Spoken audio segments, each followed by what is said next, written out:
Bon, je suis gestionnaire de chantier depuis une vingtaine d'années chez Batitech. Donc nous rénovons 43 logements pour le compte du Logis social de Liège, dans le cadre des marchés du plan Pivert de la Société Wallonne de Logement. Le plan Pivert a pour but l'amélioration énergétique des logements sociaux.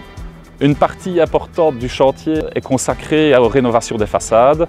Le choix du client s'est orienté vers une structure aluminium pour assurer la pérennité du bardage dans le temps.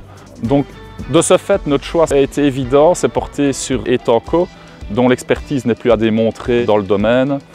Ils assurent pour nous un suivi de qualité technique et logistique. Leurs structures aluminium sont faciles à mettre en œuvre et efficaces. Etanco réalise des tests à l'arrachement, des notes de calcul, des plans de structure et encadre nos équipes pendant l'entièreté du chantier. Donc sur ce chantier-ci à Chenay, au départ on a été consulté par la société Batitech qui voulait faire toute la rénovation des immeubles logements sociaux.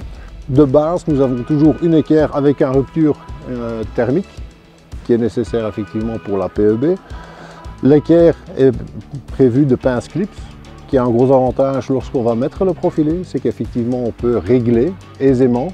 Le profil reste coincé, je vais dire, il ne fait pas tomber, donc le réglage se fait facilement. Une fois que le système est bien réglé et mis en plan, à ce moment-là, on va fixer effectivement les profils sur les équerres. On a deux types d'équerres, des grandes équerres et des petites équerres. On a des profils T, on a des profils L. Profil T, c'est au niveau des joints.